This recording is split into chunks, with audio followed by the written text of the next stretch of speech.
नमस्ते दोस्तों। Perfect English grammar के इस चैनल में मैं विठल जादव सर आपका बहुत बहुत स्वागत करता हूं। तो देखते हैं आज फ्यूचर परफेक्ट टेंस यानी कि पूर्ण भविष्य काल। फ्यूचर परफेक्ट टेंस जिसकी जो विशेषताएं है उसके बारे में हम पहले देखेंगे। क्या है? कोई भी कार्य भविष्य में किसी निर्धारित समय तक, कोई भी कार्य भविष्य में किसी निर्धारित समय तक समाप्त हो चुकेगा, भविष्य में समाप्त हो चुकेगा, इसे व्यक्त करने के लिए पूर्ण भविष्य काल का उपयोग किया जाता है। यह बात ध्यान में रखना जरूरी है। उसकी और एक विशेषता क्या है? इस काल के हिंदी के वाक्यों के अंत में, इस काल के हिंदी के वाक्यों के अंत में चुकेगा, चुकेगी, चुकेगे या चुकूंगा ऐसे शब्द आ जाते हैं। तो इसका जो फॉर्मूला है, इसका जो स्ट्रक्चर है, इसका जो नियम है वो देखेंगे। ए अफर्मेटिव सेंटेंसेस यानी कि सकारात्मक वाक्य। इसका जो स्ट्रक्चर है, सूत्र है सब्जेक्ट प्लस शाल और will plus have plus verb 3 plus object.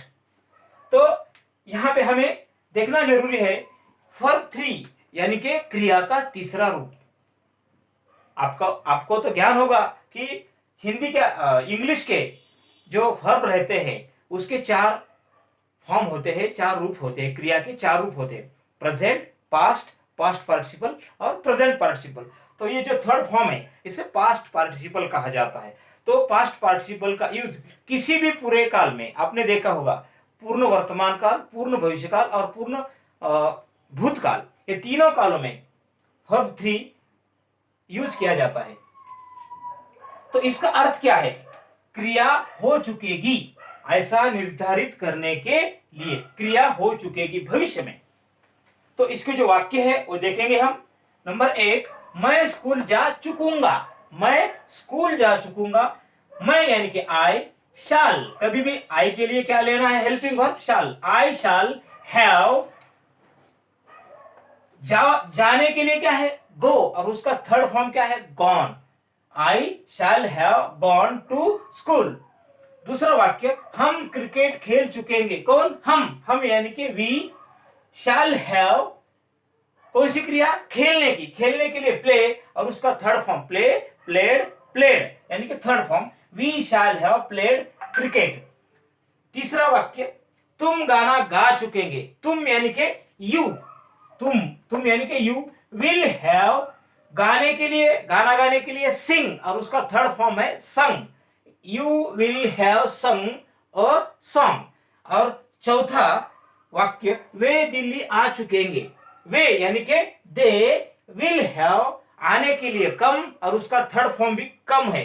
They will have come to Delhi.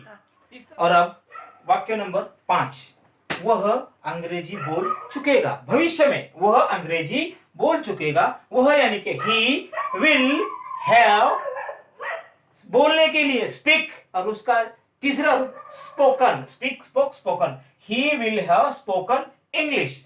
और छठा वाक्य, वह आम खा चुकेगी। वह यानी कि सी विल हैव, खाने के लिए ईट, और उसका third form eaten. She will have eaten a mango.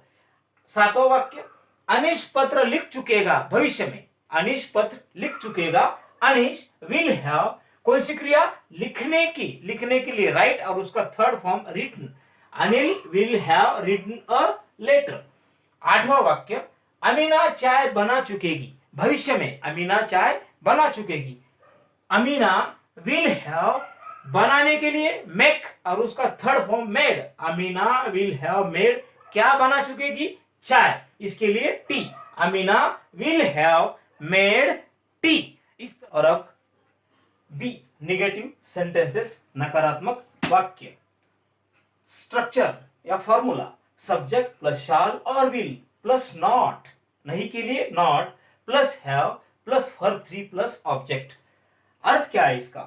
क्रिया नहीं हो चुकेगी, भविष्य में क्रिया नहीं हो चुकेगी ऐसा दर्शाने के लिए इस नियम का उपयोग किया जाता है। तो इसके जो वाक्य है पहला देखेंगे हम। मैं अंगूर नहीं खा चुकूंगा। भविष्य में मैं यानी कि I shall not have eaten, खाने के लिए ईट और उसका third form eaten. I shall have not eaten, क्या नहीं खा चुकूंगा, अंगूर, अंगूर यानी कि grapes. I shall have not eaten grapes. दूसरा वाक्य, कल हम क्रिकेट नहीं खेल चुकेंगे, भविष्य में कल हम क्रिकेट नहीं खेल चुकेंगे। हम यानी कि वी शैल नॉट हैव, खेलने के लिए प्ले और उसका third form played, we shall not have played cricket, कब, कल यानी कि टुमारो। तीसरा वाक्य, तुम तुम्हारे दोस्तों के साथ गाना नहीं गा चुकेंगे, तुम तुम्हारे दोस्तों के साथ गाना नहीं गा चुकेंगे। तुम के लिए यू विल नॉट हैव, गाने के लिए सिंग और उसका थर्ड फॉर्म संग, यू विल नॉट हैव संग अ सॉन्ग, गाना के लिए song, you will not have संग अ सॉन्ग, किसके साथ, तुम्हारे दोस्तों के साथ, विथ योर फ्रेंड्स। चौथा वाक्य, विजय अपने रिश्तेदारों के साथ बात नहीं कर चुकेगा भविष्य में, कौन, विजय। विजय विल नॉट हैव, बात करने के लिए टॉक और उसका third form talked, Vijay will not have talked, किसके साथ, अपने रिश्तेदारों के साथ, with his relatives, Vijay will not have talked with his relatives. और अब सी, अफर्मेटिव क्वेश्चंस यानी के सकारात्मक सवाल या सकारात्मक प्रश्न। इसका जो स्ट्रक्चर है, फॉर्मूला है, शैल और will plus subject plus have plus verb 3 plus object plus question mark, यानी कि क्या क्रिया हो चुकेगी भविष्य में, ऐसा पूछने के लिए, क्या क्रिया हो चुकेगी ऐसा पूछने के लिए।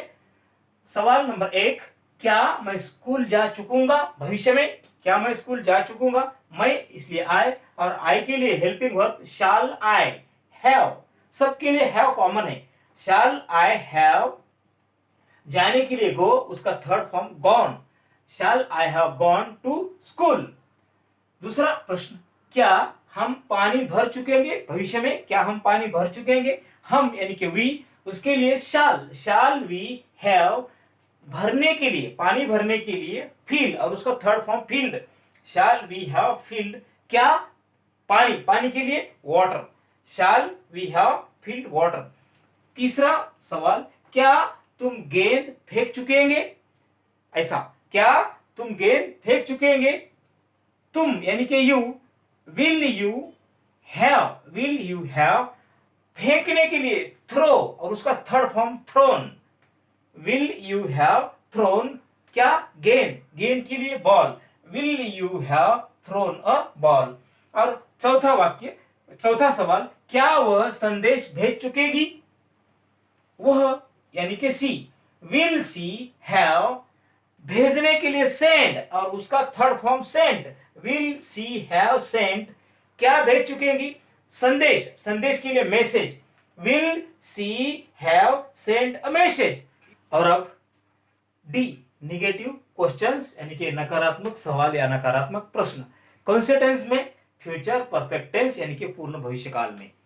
तो उसका जो स्ट्रक्चर है, शैल और will plus subject plus not plus have plus verb 3 plus object plus question mark.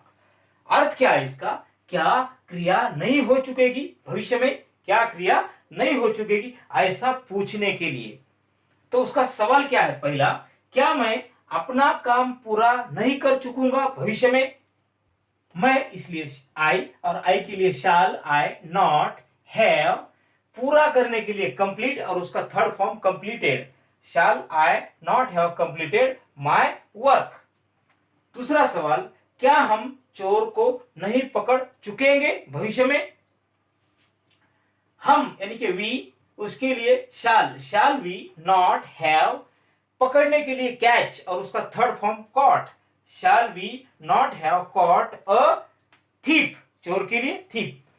तीसरा सवाल, क्या तुम अंग्रेजी नहीं बोल चुकेंगे भविष्य में, तुम यानी कि you, will you not have, बोलने के लिए स्पीक और उसका third form spoken, will you not have spoken, कौन सी भाषा, अंग्रेजी के लिए English, will you not have spoken English. और चौथा सवाल, क्या वे किताब नहीं पढ़ चुकेंगे, भविष्य में क्या वे किताब नहीं पढ़ चुकेंगे। वे यानी कि दे, विल दे नॉट हैव, पढ़ने के लिए रीड और उसका third form read, will they not have read, क्या नहीं पढ़ चुकेंगे, किताब, किताब के लिए book, will they not have read a book. इस तरह नेगेटिव क्वेश्चंस यानी कि नकारात्मक सवाल बनते हैं।